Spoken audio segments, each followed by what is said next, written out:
in terms of what does it prepare you for, I think military skills are eminently transferable.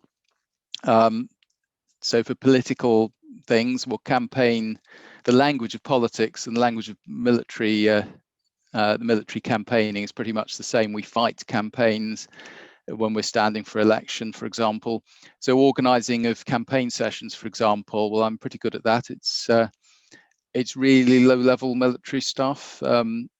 Pretty much every junior officer or corporal will be able to do this. My name is Johnny Ball, and I'm the founder of CampaignForce, a not-for-profit that inspires, trains, and coaches the armed forces community to stand up and serve again. I've served on the front line of military operations and in civilian life, the front line of UK politics. This Veterans in Politics podcast is a set of interviews brought to you by CampaignForce and sets out to explore how the military community can help make our politics a better place. I lean into my little black book of contacts and sit down with individuals from across the world of politics, sharing secrets, giving tips and advice, and inspiring the next generation. We are CampaignForce. This is the Veterans in Politics podcast. Let's introduce you to our guest. This week, Johnny is joined by Greg Hammond, who is a former senior officer in the RAF, who is keen to learn more about politics on leaving. Greg even did what you and I might recognise as work experience in Parliament. He's been a parliamentary candidate, an election agent, and now a councillor. He shares his top tips for getting selected and the lessons he learned from failure. It's an episode packed for those looking to find out more about politics from a man that's doing it all. It's time for you to meet our guest. Hello, Greg. I'm absolutely delighted to welcome Greg Hammond to the Veterans in Politics podcast. Our guest today is Greg, a former RAF senior officer and serving local government councillor. How are you, Greg, today? Well, hello, Johnny. Yes, I'm very well, thanks, and very excited to be talking to CampaignForce and encouraging other veterans to stand up and serve again. You've done your homework. I'll slip you a fiver for using our strap line later on, definitely. But no, thanks ever so much. And indeed, you've been a really good supporter of CampaignForce, and it's brilliant to have veterans like you serving in our public life. And as in that intro, I mentioned that you are serving as a local councillor. So can you tell us a little bit about your role in local government, your responsibilities, and what attracted you to local government in the first place? Well, this will be a long answer.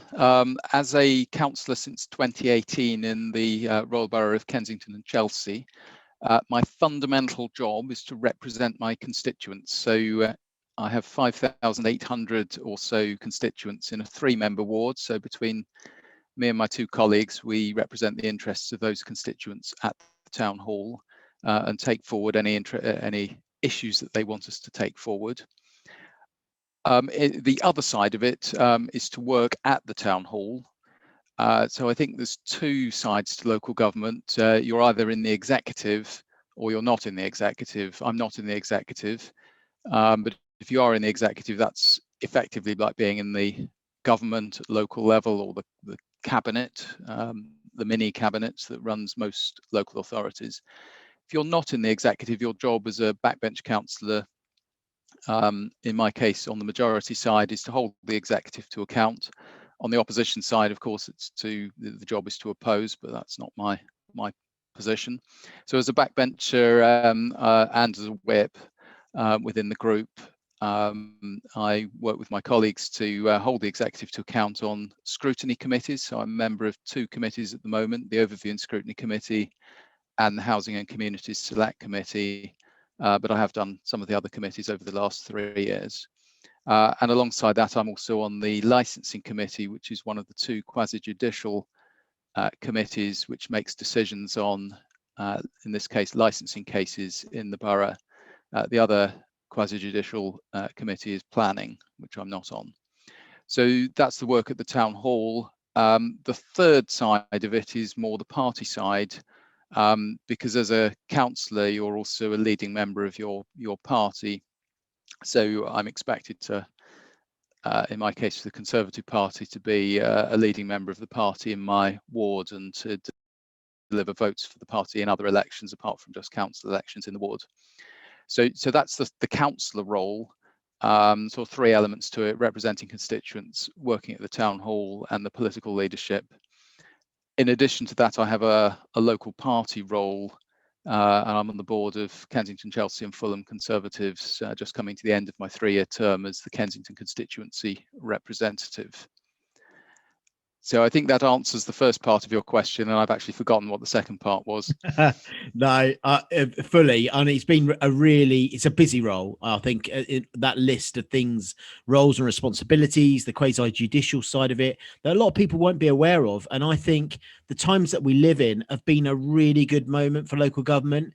It's really helped understand the public's relationship with the government that's closest to them, which is local government. But indeed, before politics, you had a long career in the Royal Air Force, and it's great to talk to. I think you're only our second RAF veteran guest on the show. Indeed, we had Darren Henry MP in season 1. But can you tell us a little bit about your RAF career, and are there any experiences during that time that have equipped you well for politics, you think? Right, well, let's pull up a sandbag then and tell you a few stories about the RAF. So I joined as a university cadet, so a sponsorship in the 1980s during the Cold War. When I qualified, I was an RAF fighter control officer, helping with the air defence of the United Kingdom. I transitioned from that into flying duties on the E3D AWACS aircraft, which I did for about 10 years. Flying in the Balkans operations and Bosnia, Kosovo, and then the first Gulf War and Afghanistan when it first kicked off. And then I was effectively promoted out of flying, and did a number of more senior roles, including working in a couple of Whitehall private offices as military assistant. I was station commander of RAF Fylingdales in Yorkshire, the ballistic missile warning station. I was deputy commandant of the RAF College at Cranwell, and my last job was head of intelligence for one of the deployable headquarters at Northwood. I could list a large number of other jobs, but 32 years, that gives a flavour of the sort of variety that I think wouldn't be untypical of a 32-year service career. In terms of what does it prepare you for, I think military skills are eminently transferable. So for political things, well, the language of politics and the language of military, the military campaigning is pretty much the same. We fight campaigns when we're standing for election, for example. So organising of campaign sessions, for example, well, I'm pretty good at that. It's really low-level military stuff. Pretty much every junior officer or corporal will be able to do this. You set a time for a campaign session, you communicate that to your troops, you assemble them, you brief them, and set them off, and have a meeting time at the end of the campaign session. So my ward is always pretty much the best in terms of canvassing in our local authority area, because I organise it with military efficiency and military precision, and I do have reputation for that, but it gets results. So that really low-level military skill is very useful. An election campaign is like going on operations. It's absolutely relentless. You don't get a day off for the period, and I've fought a number of elections now, not only my own in 2018, but I was agent for the parliamentary seat, the most marginal seat in London. We started in 2019 with a majority of -20 after 4 recounts in the 2017 election, which was a pretty tiring experience. In 2019, we turned it round to a majority of 150 on our side, which was after only one recount. So close elections, being an agent, absolutely relentless. But anybody who's been on operations, which I think most people coming out of the military now will have had some experience of, you've got the mindset. And then I think the other thing that equipped me quite well, and actually being involved at the town hall and seeing how local government operates and getting stuff done for my constituents, you look at a local government wiring diagram, it was pretty recognisable as something I've been used to in the RAF or an RAF station or a military headquarters. Now, of course, the subject matters are different, but the town hall has a department doing adult social care and health. It has a department doing education. It has an environment department, which includes transport and highways, waste collection, culture. And so the sort of things that my constituents want me to deliver for them. So for example, last night I found some fly tipping. I knew instantly where to go, because you only have to look at the wiring diagram and you can pretty much work out with a bit of military experience or even civil service experience where to go in that wiring diagram to pull some strings. And those sort of basic project management skills that we've got, well, I've found delivering stuff, some of the projects have been quite long term, like I found some junctions with some bad accident records. So looking at how do you deliver a change. Well, it's not something that happens instantly. You have to have a redesign, you have to have consultations, and the officers will know that I'm not going to go away because I'm persistent. I know what steps have to be taken to get to a result, and I'm not going away anywhere, because I don't just take the word for it, I follow the stuff through. And that's a skill that I learnt in the military. But you can get a lot done in local government, unlike in Parliament, where an MP can't just wander into Whitehall and get change the world. In local government, the changes are and the things that it does are much more local, much more intimate. And you can really get change done fairly quickly. So this will sound really small, but within a month of being elected, I had an underused pay and display parking bay changed to a residence parking bay. Really straightforward stuff, but you can actually make a difference to people's life. That made a difference to the people that lived in that road, but it can be achieved through knowing which officers to deal with and having a relationship with them, that they will listen to you and make some changes that your residents want. I think you've described it so well. And I think often people overlook local government. I'm a massive advocate of local government, having worked with local government for several years myself, and having, been the agent for hundreds of local government candidates, and to see the impact that you can make. I should also imagine that officers in the local government, in local council, when they hear your footsteps coming down the corridor, sort of might think, oh God, he's going to come to get some stuff done. But you've described that ability to get stuff done so well as all those skills that the armed forces community have in abundance at every level of rank, not just, obviously 32 years service in the RAF and reaching a senior rank. It's not just those of your rank have left at your rank that can get stuff done, but juniors and junior officers, junior NCOs too. So I think you're a brilliant salesperson for local government, if I may say so. But why do you think some people overlook local government and automatically think, I'm going to go for Parliament? Why do you think that's the case?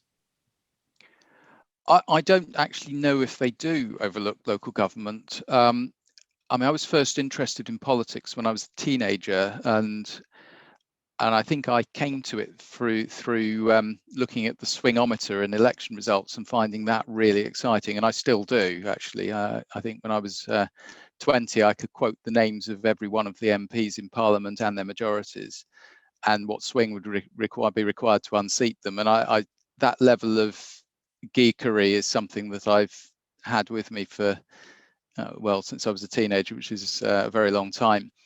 But I was so I discovered councils very quickly after I discovered Parliament. So I think watching local government elections I found as interesting as almost as watching national elections. And of course, the beauty with local government elections, if you're a geek, is that they come around much more frequently than national elections.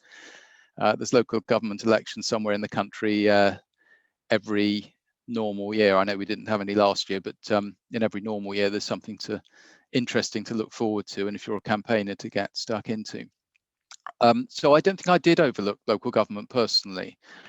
What I did overlook, however, were the other types of jobs that you can do in Parliament. So while I had this teenage ambition to be an MP, because that was the the visible front side of politics. And being a councillor was something I thought I might do as well, or instead of, and of course I've ended up being a councillor. What I hadn't realised at that day and had overlooked were all the paid professional jobs in politics, which are equally valuable and equally important. So, for example, I think there's probably three groups that I can think of. There's work for the parties, so in party headquarters or in the constituencies working on campaigning or political support. There's work in Parliament for supporting individual MPs, and I did apply for a job doing that once. Just after I left the RAF, I applied for an internship. I was competing against new graduates, but it was runner-up. But I did do some work experience there as a result of that, which was really interesting and quite a good insight into what goes on. So that's another field of work.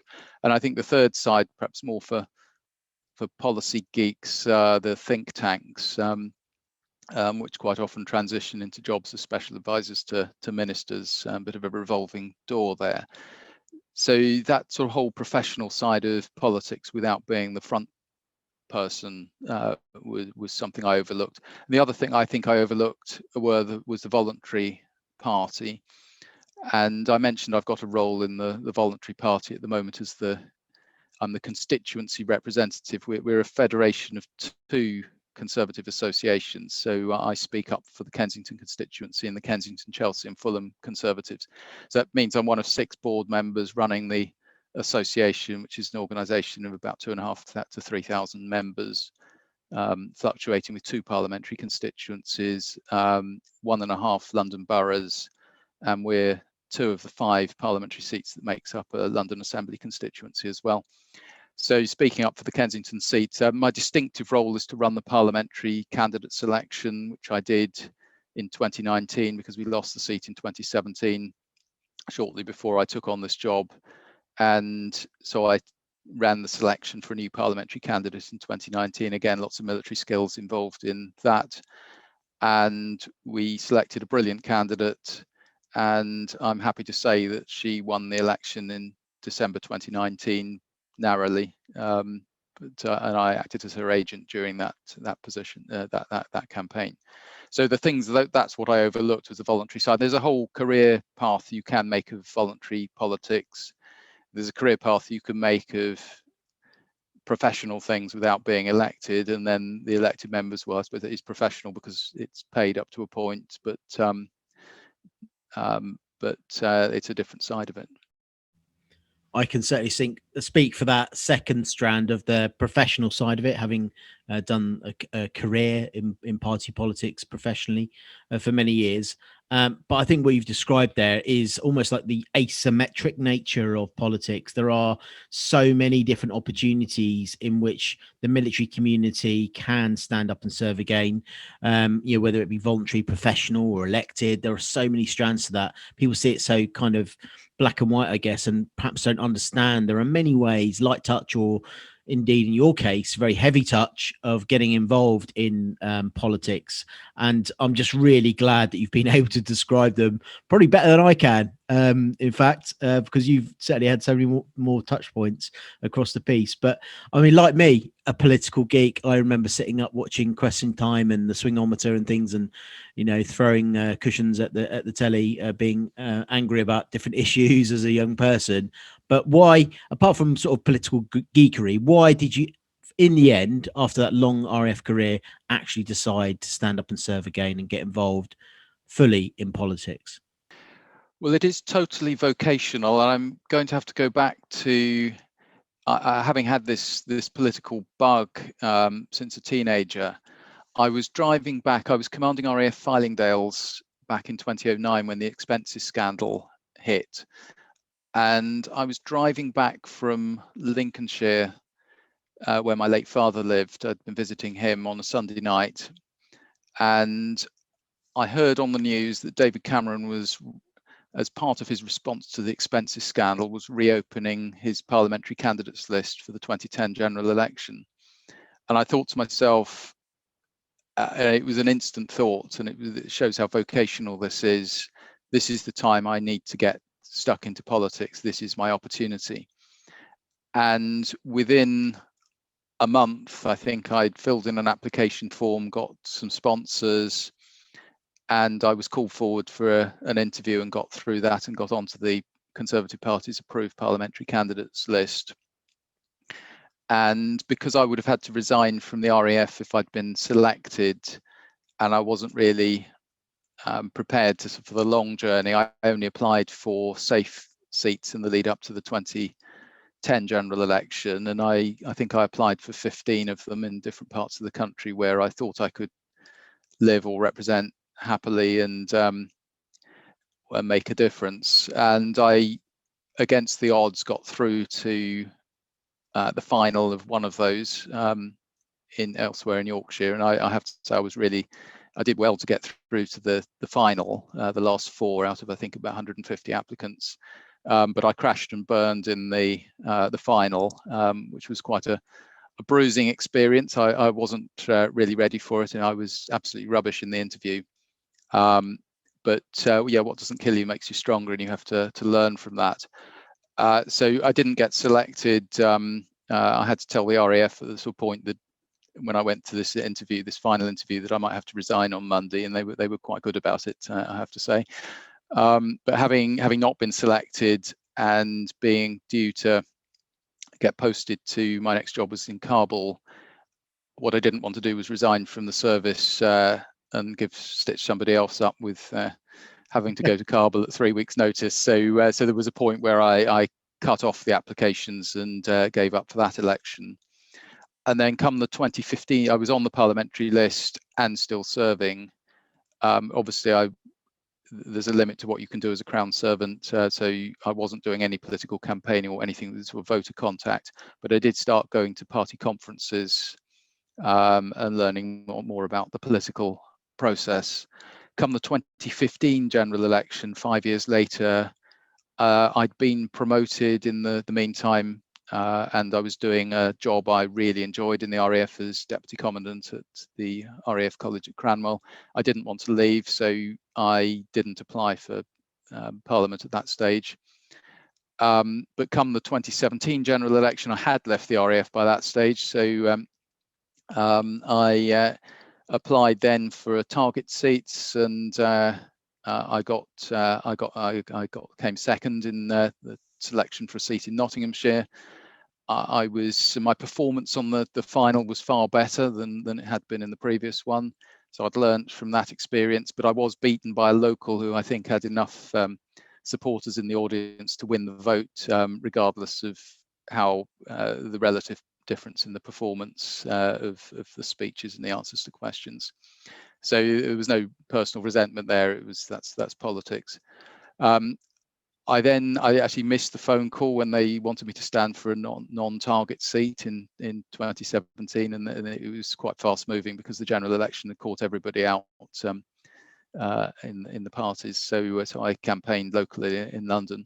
So my third opportunity for elected office was my local council where I live in London, and the third opportunity of going for selection, I topped the poll because I'd learned about how to do selections by that point and how to present myself in a more attractive way to the target audience. And I've been working in the local area for a while, so a lot of them knew me anyway. I've been rambling on there. I've forgotten what the question was, but hopefully it was interesting and useful. It was really about why you got involved. Oh, yes. it's that journey that you've had from as a young man being interested in politics to public service all of your career and life, to actually going through the bruises and scars of political selections, which is not easy. I mean, what was different from that rather bruising experience you described in your first sort of parliamentary selection to the other subsequent selections? What was different? What had you learned, and what are those kind of things you could pass on to others in mistakes not to make?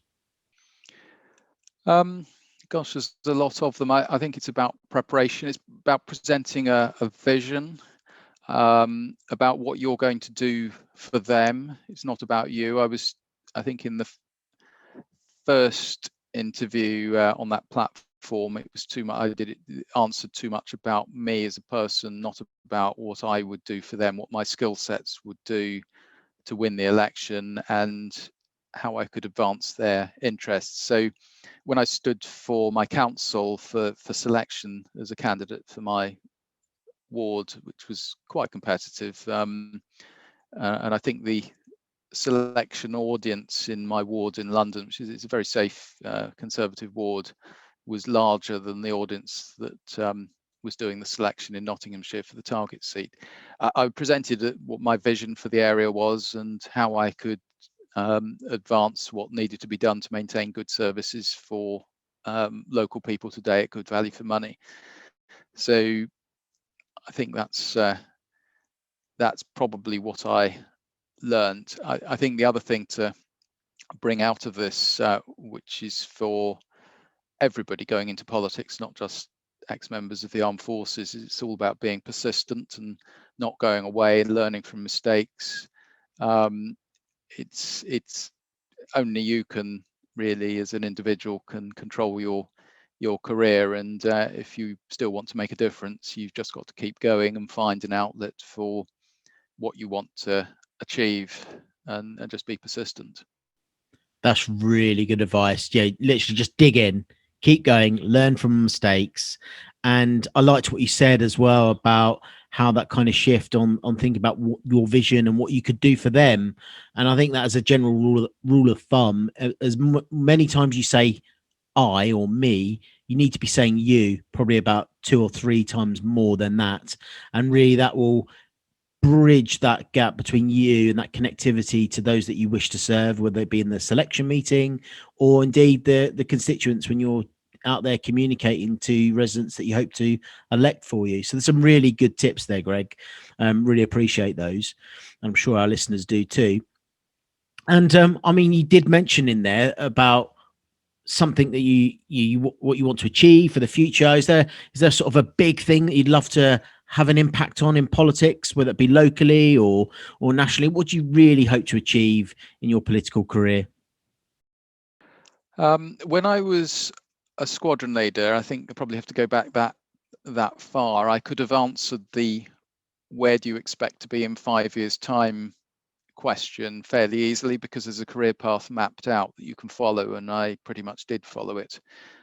I don't think that's really true later on. I think towards the end of my military career, I was more about taking opportunities and seeing where they led, and that's even more so in Civvy Street, in a job or a portfolio career as I've got without any kind of career profile. So I think it's more about taking opportunities and seeing where they lead. I think I don't have any. I can't answer that in terms of what do I want to have done in terms of holding offices or jobs. I think being true to the values that that motivate me, I think, is what I want to do. And the vision I set for my local area was that it looks as good in 100 years' time as it does today. I mean, it's mostly conservation area and listed buildings, and it needs to be protected, while also maintaining the good services which I mentioned. So that sort of whole heritage side, I think, is really important locally.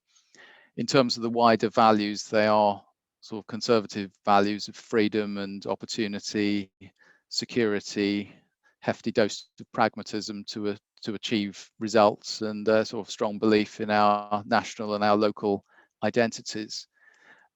So being true to those and finding opportunities in which I can advance those values and serve residents, I think, is what I want to achieve. So there's no sort of one big thing. So if you were hoping that I was going to say I'm the next Prime Minister but one or something like that, no, I don't see my career like that at all. I was trying to tease it out of you, but no, I think ending on that phrase "serve" is a really important one. And Greg, I think we'll wrap it up there. It's been amazing talking to you. Your career has been absolutely unbelievable, the length of your career in the RAF and what you've done in politics in such a short space of time, covering so many facets of it, and how you've described that to our listeners has been really valuable. So thank you so much. I've really enjoyed talking to you, and we'll leave it there. It's my pleasure. Thank you very much. Thanks to our guests and thank you for listening. If you've enjoyed this podcast, hit subscribe now. Alternatively, you can support our mission by checking out in the show notes below where you can rate, donate, or become our mate. Thank you.